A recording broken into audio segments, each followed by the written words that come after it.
fellow dreamers. Hey, let me ask you a question. Have you ever been asked to change who you are, or maybe your priorities, or how you spend your time, or how you express yourself? When is the right time to make a change like that? And when is the right time to just be you? That's the conversation we're having today on Dreamers, and I think you're really going to enjoy it. So let's get started. This podcast is a presentation of Pioneer Dream, celebrating 30 years of moving stories for our corporate, nonprofit, and entertainment partners.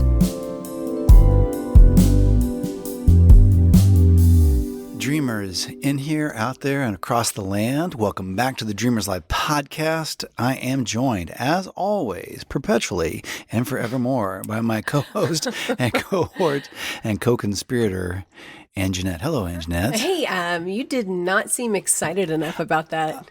I am excited, and I can scarce contain it. I can tell. Yeah. How's your fall season going? It's finally. Well, we have had a day and a half of fall, which is really fantastic, except that they're going to take it back from us. So it's like a gift they give you. No, don't be looking at the 10-day forecast. Yeah, again. They give you the gift, and they'll say, "Hey," and then they say, "No, we need that back for a while." Oh, and no. so, It's gonna warm up I don't again? know. I don't know what the deal is. There are cold fronts and Arctic fronts and Arctic blast Is and it things. El Nino? Because it's always El Nino. It's the damn El Nino, and as your grandfather would say. That's right. Well, then there was also, didn't they have one year, the La Nina? Yeah. It was, And she was really tricky. anyway, No, I don't know what's weather going patterns on. of some sort. It's just like the warmest fall on record somehow. Yeah. And then, about every 20th day you get a tease and you think, oh, this is what fall is supposed to feel like. so This is nice. great. And so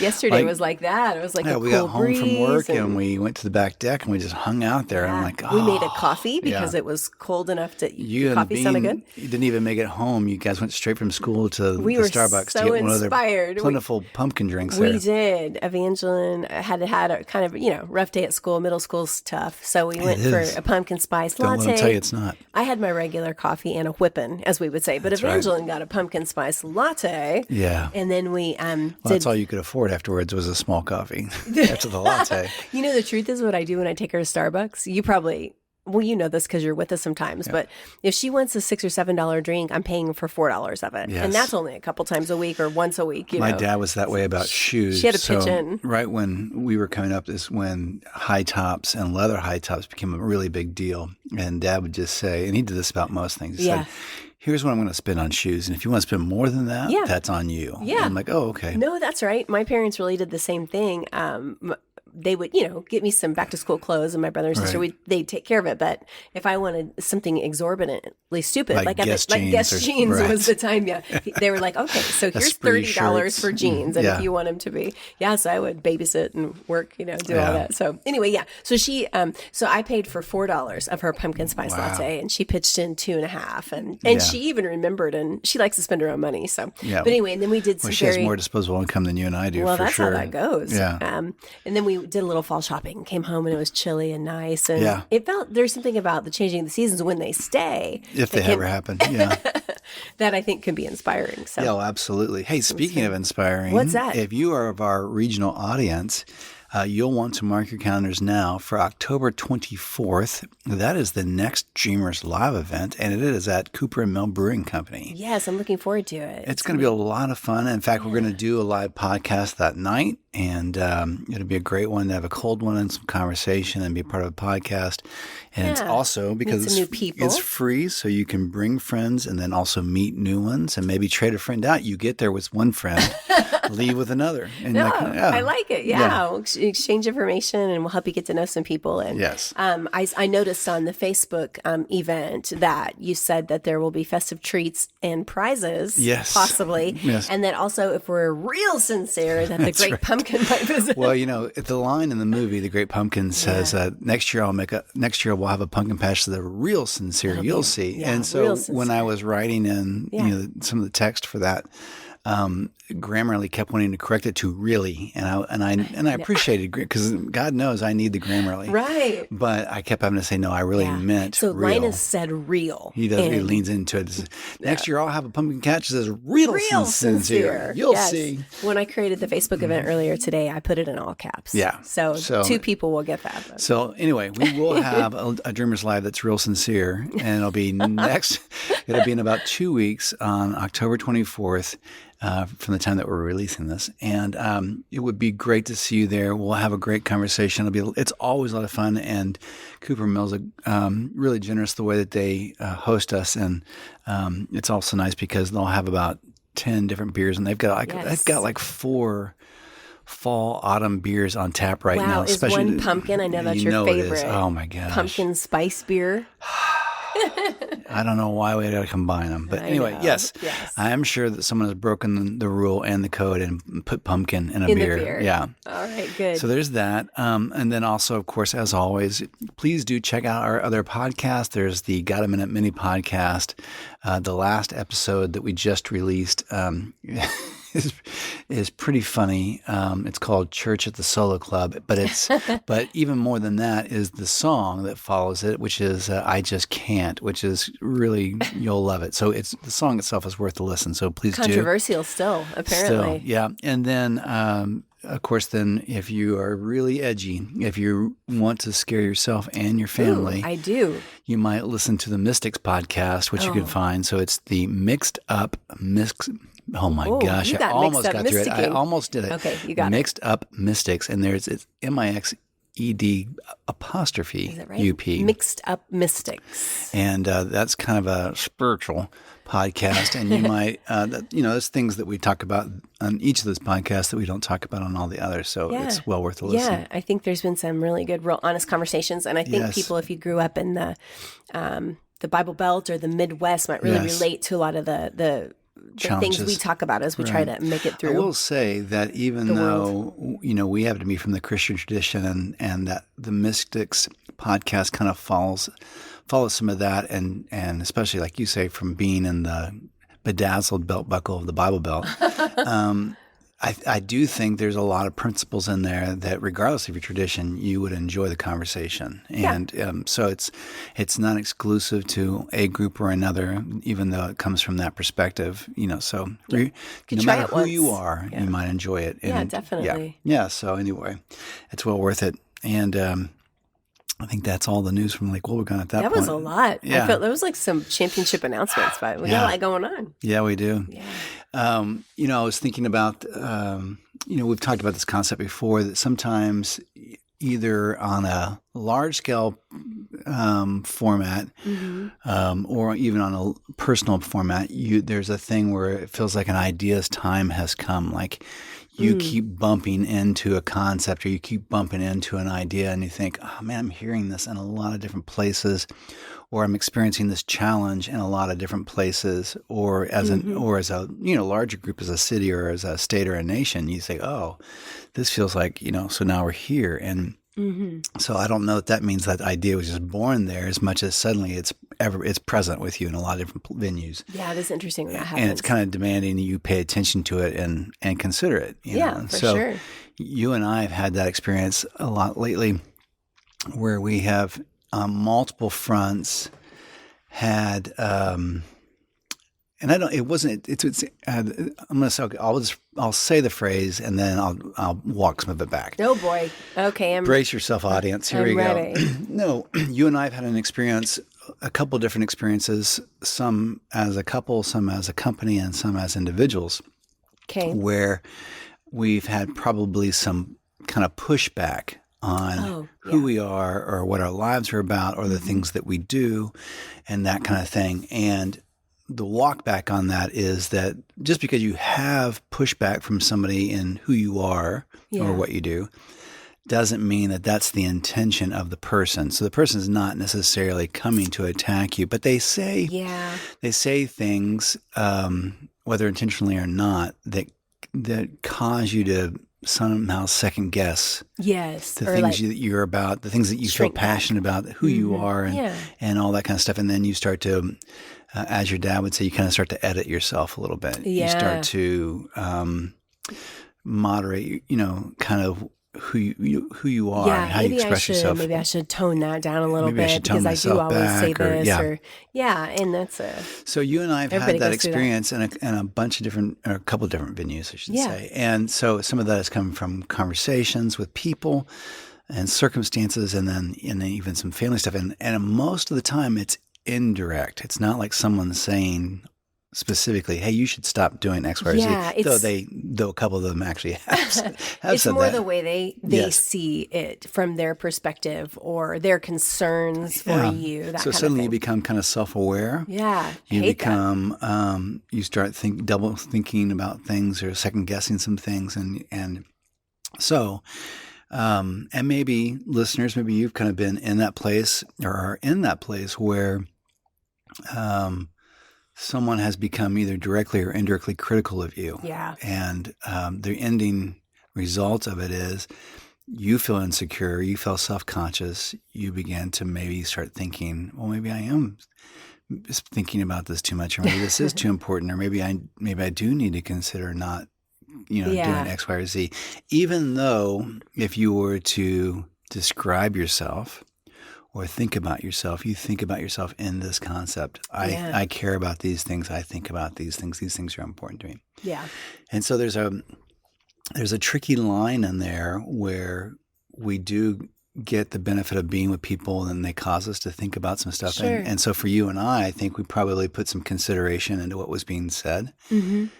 And in this particular case, we both walked away thinking, no, That doesn't seem right. Yeah. that's not okay. I'm not going to self-police myself in this way. Yeah. I'm not going to walk this back or start editing myself or editing who I feel like I am or was made to be, or the work that I feel like is a part of that has shine on it for us. Yeah, definitely. Or Glojo.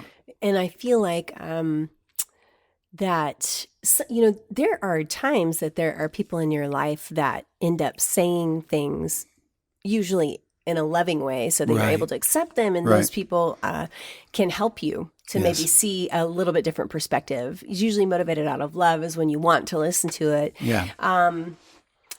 And that's a little different than this. Right. This is, a feeling that comes about of criticism or Right. judgment from other people. And when you consider it, if you think on it a little bit Yes. and you get to the conclusion, no, I'm not, Right. that isn't, that's going to stop me from doing some of the things that I feel like are good in my life. Yeah. And that's really what it ends up doing if you let it. It gets in your head and then it keeps So you we had from about, acting. So we probably had 3 or 4 days of kind of turmoil, both together and independently. yeah, and thinking from about, a few different man, directions. Yeah. I probably am too much X, or I probably am Yeah. too much Y, or maybe, maybe my this motivation was is my wrong. fault. Maybe this, and this. And then, oddly enough, both of us independently got to the same conclusion, which was, no, this is who I am. This is what I do. Yeah. And while I will continue to be humble about it, and while I will continue to be considerate of other people and their needs or feelings, Sure. I'm not going to do that at the expense of who I am or at the expense of what it is I think I'm supposed to be doing in this moment in time. So Yeah. whether that's being, kind to other people out in public or considerate of other people or doing the stuff we do with Dreamers or whatever. So Sure. we actually ended up walking away with a certain level of confidence or boldness Yeah. to say, nope, this is who I am, and Yeah. I will continue to be considerate of other people, but I am going to be who I was made to be. I am going to do these things. Yeah, and I think we walked out of it after a few crappy days of Right. wrestling stuff in our own minds separately, and then it was interesting that we came to a similar conclusion. I think there's a certain part of your of knowing oneself. Right. It's one of the few benefits that come from getting older is having been through seasons like Yeah. that before, that you say, I remember when, so-and-so said this or so-and-so said that, and I tried to adjust and that didn't work. Yes. And so I think the older you get, you can be familiar with who you are and the way that you're created, and really also, like you said, humbly, but the way that you're used effectively to maybe help and encourage other people. Right. And what's so interesting And about not everybody's not everybody will get that, and sometimes on a subconscious level, people may say things or do things like that because at a subconscious level they are jealous or threatened by that or jealous for your time and attention. That's it right there a lot of times. Yeah. It's funny that you say that because that's exactly what I was going to say is that. Well, you're welcome then. I might say it a slightly different way, but oftentimes that criticism comes from people who aren't doing much themselves. Right. They don't really know or have much of a direction for their own life. Yeah. So it's real easy to criticize somebody who feels like they're on a path. And then people who are envious of your time, which, gosh, there's never enough time to give to everyone. And we try to, that's how I'm sure everyone feels. There's never enough time to do all the things you'd want. But I feel like, and this can happen in so many different formats. Like I think about, I've had that in friendships. Yeah, we have some family members who have made some pretty clear decisions about their time and as it regards to their kids, and so they have chosen to make their time with their children the priority over and against the larger family gatherings sometimes. So they may or may not be with us on Thanksgiving because they've chosen as a family to do this thing, and they're a little bit larger. Larger than the average family. But they know that the number of years in which those kids live within their house is limited. Yeah. And so they have chosen to prioritize around that. Yeah, it's difficult. Family. Yeah, it's difficult when you have a tradition. You know, as a large scale family, we always do Christmas at grandma's house. Yeah. Or we always do this over here and we always do that over there. Well, you can start easily, especially when you're combining two people into a family. Yeah. Where you get pulled in a lot of directions. There's a lot of family stuff. This particular family member has just decided, and they're not mean-spirited about it. They didn't send out an ugly email or anything like that. You'll just see that their family's not there. Yeah, they just simply apologize and say, "Hey, I'm so sorry. We've decided to do this year as a family, and we love you guys, and we'll see you on Christmas." And I think that's great. Yeah. And I think people should have the freedom. But you can get pushback in that same kind of way, and they'll say, "Why are you abandoning X, and why are you doing that?" And that's worth considering, and the motivation is worth considering. But at some point, if you decided this is in the best interest of my spouse or this is in the best interest of our family and we're just choosing to do this and I feel shine on that or I feel glojo on that, I know that's the right thing, then you can be humble about it and you can be considerate about it, but you can also be confident about it and say, oh, I'm so sorry, this is what we're going to do and we will miss you and we're looking forward to seeing you on the next holiday. Yeah. And you just go on about your business. Yeah. And you are going to disappoint some people probably. And that's kind of how that goes. I think the worst thing we can do in that scenario is either be tough or haughty or arrogant or whatever in the response, but B, the worst thing you can do is over-explain it. If you engage in hour-long conversations about why you're doing what you're doing and justifying it and all that, it just gets way too convoluted and there's just a lot of rabbit trails you can get down. Yeah. If you've decided this is the right move for you or decision, then simply state that and politely and answer a question or two, but then move on. Yeah, that's really because true. You undermine your own thing the more you explain stuff. Yes, and also I think that can be said for if you are involved in something that you feel like is the right thing for you and your family or you and your business or you and your friendships. I think one thing that we can do, and I'm not the best at this, you want to be a listening ear in general for people, but you don't have to have long conversations. If there's a person, a lot of times this happens via text or email, you can say, I think politely, thank you so much. I'm going to continue doing this and thanks for your thoughts or whatever. Yes. But someone told me I was expressing some frustration over something and they said, well, just don't let those conversations go on. Yes. Especially via text. I feel like it's a great tool, but it can just go on sometimes and just say, thank you. I have read what you've said and I'm There's moving no on reason now. to continue this thing on. And a conversation is like that. It's two ways. Yes, because the more you open yourself up to that criticism and then those people are explaining that, the more your brain has to work with later when you're processing it. Yes. The fantasy conversations we talk about are those things that can get in your head. So just to say, I'm going to stop you there and this is what Right. we're doing, and say it in a kind way, I think is good. Yeah. Yeah, it is. It's hard for me because you want to be like, And I think it's also, but- you can also, even as you're confident in what you've decided to do at whatever level and whatever arena, I think it's also, you can, it helps sometimes to know that sometimes what a person is saying is not necessarily what they mean or what they're conveying. It's like we talked about the subconscious thing, like in one of these cases that erupted this week about this, that kind of was kind of an attack on what we do with our time and and how much time we do it and all that kind of stuff. I realized that person was having that conversation with me. They were directing that anger at me, but I was really not the cause of that anger. They're upset about other things in their life. yeah, And they can't necessarily see that in the moment. But what they could see was me. And so I became the target. Yeah. And so in one way, recognizing that helped me in my rebuttal. It also helped me not get offended or get angry or whatever. If anything, it helped me have more compassion. yeah. It did not change my response. Right. I was still resolute. But you had more understanding as to why Right. that person was doing that. It's like we talk a lot about. So I didn't answer them in anger. I just, in fact, all I did was apologize. I'm so sorry. I know this is Yeah. not what you're looking for or not what you wanted, or this is inconvenient, or I know you'll miss us, but this is what we're going to do. Yeah, definitely. Yeah. I think asking the why question is important. And in the midst of stuff, we really forget. But sometimes that will help me if someone comes at me with a criticism. Come at me, bro. Come at me.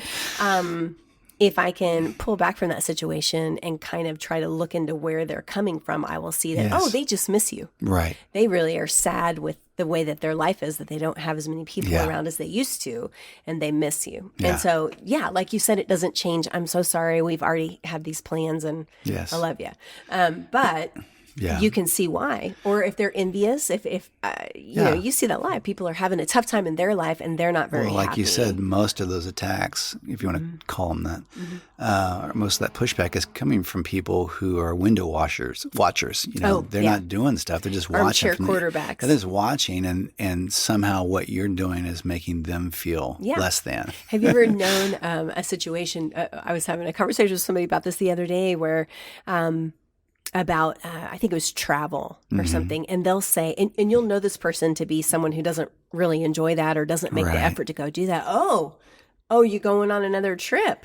You guys are always traveling. You guys are always going somewhere. Where are you going next? Gosh, aren't you ever home? Yeah. Don't you ever just want to be home? Yeah. And what you want to say to them is, when's the last time you went anywhere? Right. And also, it's like they're envious of something that they know they're never going to do. Yeah. And so they just are looking, and a lot of times people do. I think they're just jealous because we have all this podcast cash, and we just spend our time podcast, Yes. and we just spend all of our time, in extravagant travels Not and trips. at all. I just feel like it's survival travel, right? Yeah. But anyway, we're not going anywhere too fancy, but we might. And if we do, Someday. you should just be happy for Someday. us, right? Right.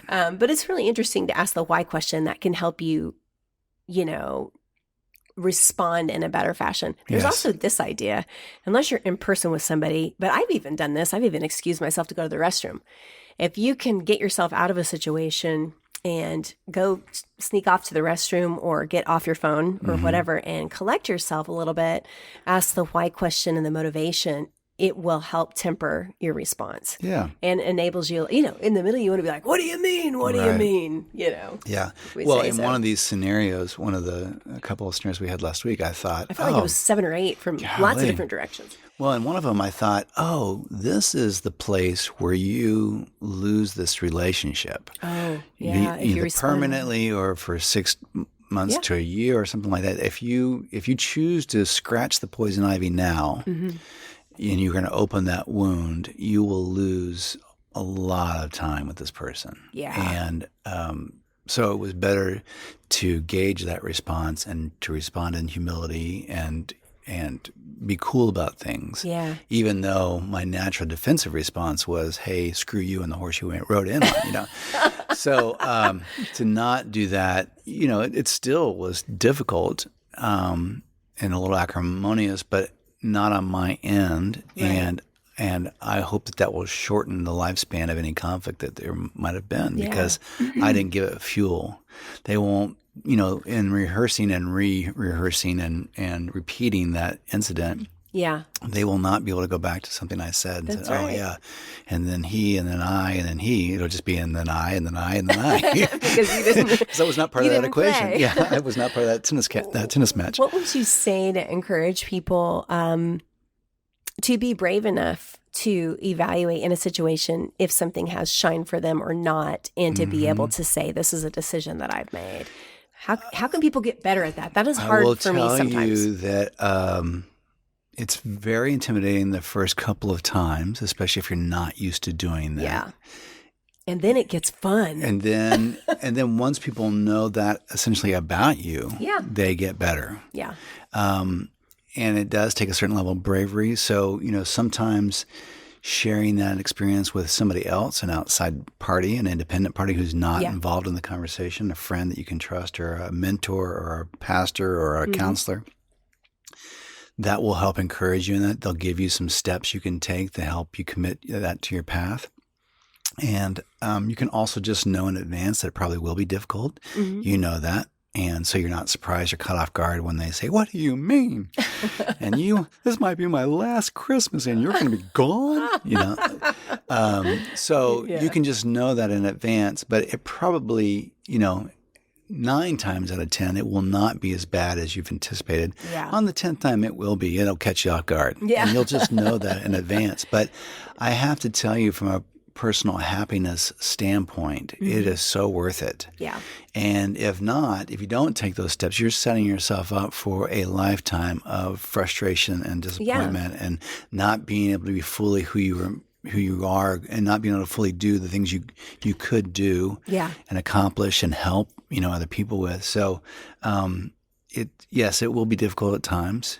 You can get help, at least by encouragement, by telling other people, and then just commit and do it sooner rather than later. And it does. Because you'll talk yourself out of it if you don't. That's true. It does get easier, but I think about how many things all of us in life that were probably good things we've said no to them out of pressure or criticism when we could have made the right decision just to say, no, that's not how I'm seeing it for this holiday, or that's not how I'm seeing it for this project. I needed to change something about my answer because I said, What'd you say? Well, there are 2 roads to this thing on timing. And one is doing something sooner rather than later so you don't talk yourself out of it. That isn't really, really important. But then there's another thing of kind of limiting the conversation by when you have the conversation. Yeah, So that's like we sometimes were talking about. it's about, being closer to the event or the thing and saying, okay, now I need to let you know I won't be there next weekend because there's less time for everyone to freak out and hate you. Yeah. And so you just, you can still,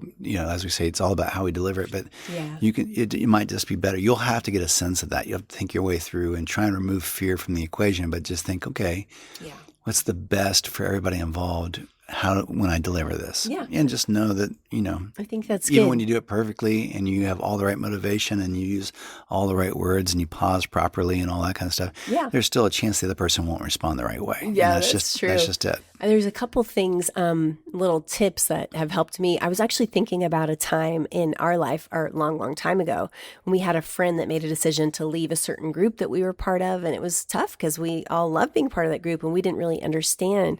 But rather, when we finally got up the courage to kind of chat with this person about that, what this person said, and I'll never forget it because it was sort of like case was closed. I said, gosh, we're really going to, miss you and da-da-da. And this person said, well, we really considered all the factors and we feel like this next place is the best decision for our family. Yeah. Done. Right. And I remember thinking, but there wasn't anything else I could say. But, Right. what if we, maybe in a little bit more loving way than this happened a long time ago, could say, yeah, I understand you guys are going to miss us, or I understand you wish you had our energies on this, but this is really the best decision for me.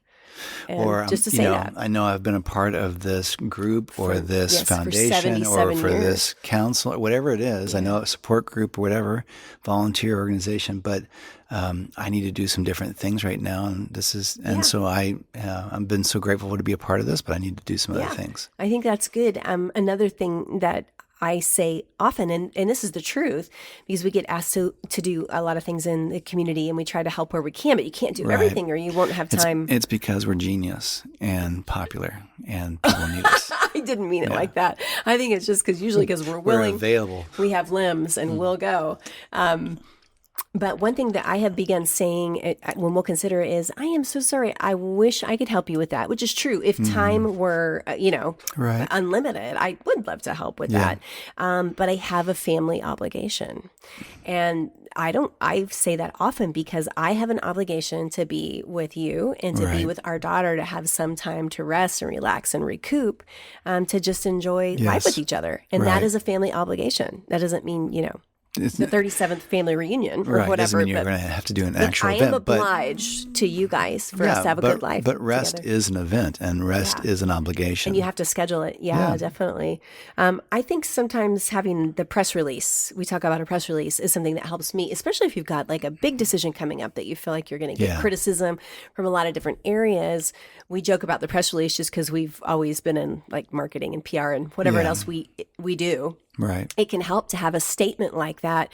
I am so sorry. I wish I could help you with that, but I have a family obligation that weekend, but thank you for thinking of me. Yes. Or, I know you guys are going to miss us, but we just really feel like we've got to move to Spain. Right. And that's it. So we'll send you some postcards.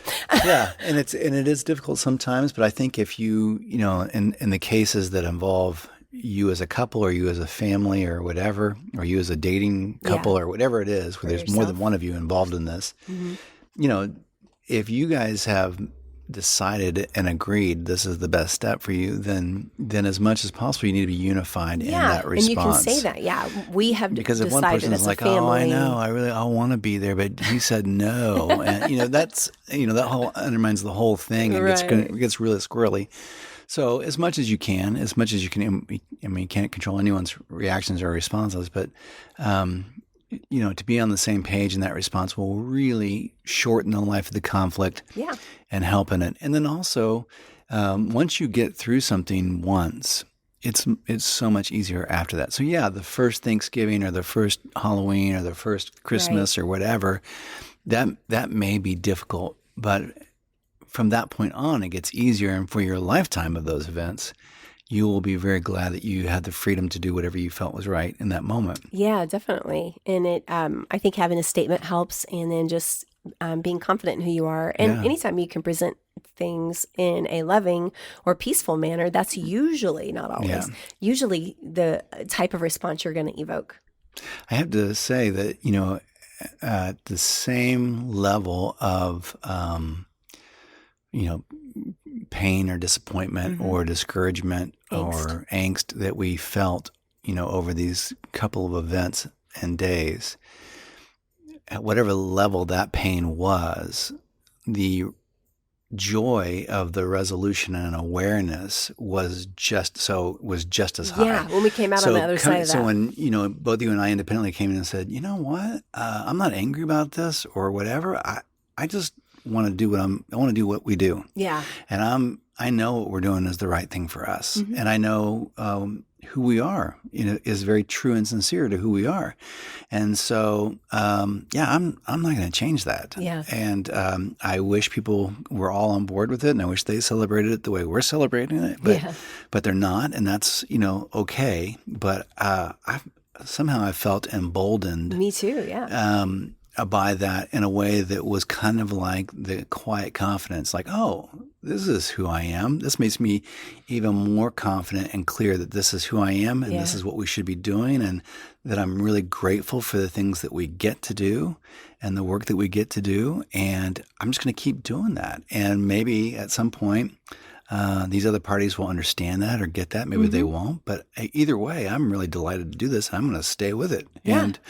It does give you confidence. And then you're kind of like, come at me, bro. Whatever else you've got. Anybody want to talk about this? It was funny because, like I said, I keep coming back to the word of confidence, but it wasn't a meanness or an arrogance or any of that stuff. It was just like, oh, this is just who I am. Yeah.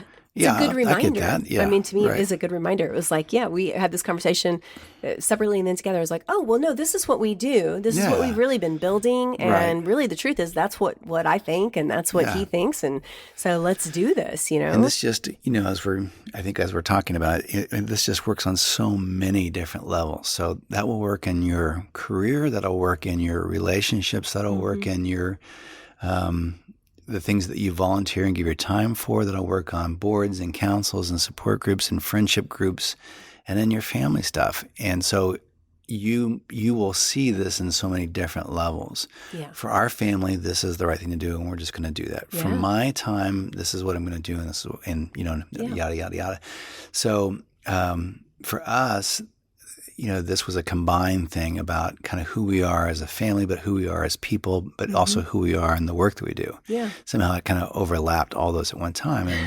And so it was really nice to hit that stream and say, oh, okay. Yeah. But for others, it'll be about what they decide for themselves or for their families, and for others, it'll be about something else in some other arena, but it'll still be the same. It's a good time that we've had this conversation since October is the unofficial start of the holiday season. Yeah. Because I think a lot of family stuff ramps up for sure. Certainly Halloween is like the gunshot to the starter gun, the BB gun, or whatever it is. Yeah, that's true. And then you're just off to the races. I know. October's the new fundraising season. Have you noticed that? Is one of those like lots of events. Are we fundraising? No, okay.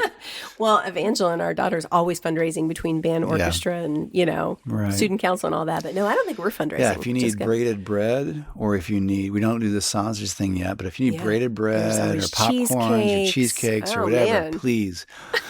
Let us know and we will hook you up, boo. That's right. And when you ask us, we'll say, I'm so sorry I have a family obligation to buy for my own daughter. Speaking of which, I think we made this statement last time we were doing a podcast, but if you are within the regional sound of our voice and you decide that you want to come to Dreamers on the 24th at Cooper and Mill, and you do so by coming in from out of town, somewhere beyond the Ville, just any direction from the center of the known universe, well, then let us know and we will buy you a beer. Oh, we'll that's buy right. you a pint. Any out-of-towners. Or a pop or a soda or a sparkling water because they have all that stuff there. Goldfish will have treats. Yeah, so if you are daring and you want to come in from out of town, let us know. We'll buy you a pint. You will be glad that you came. Yeah. And it's going to be a fun time. I'm so glad we got to this conversation together, and I feel encouraged even now to be who we are, which is great. Let's keep doing it. Dreamers, you do it too. Stay out there. We look forward to hearing from you guys. Drop us a line, and then we'll see you at Dreamers Live on the 24th or at the next podcast. See you then. Peace out. Thanks for listening. We'd love it if you would like and subscribe to the podcast and then share it with the people you know. We want to include as many people as possible in the conversation. Also, be sure to check out our Got a Minute Mini podcast, which pairs funny stories with original music all in about 15 minutes. Thanks! This has been a production of Pioneer Dream.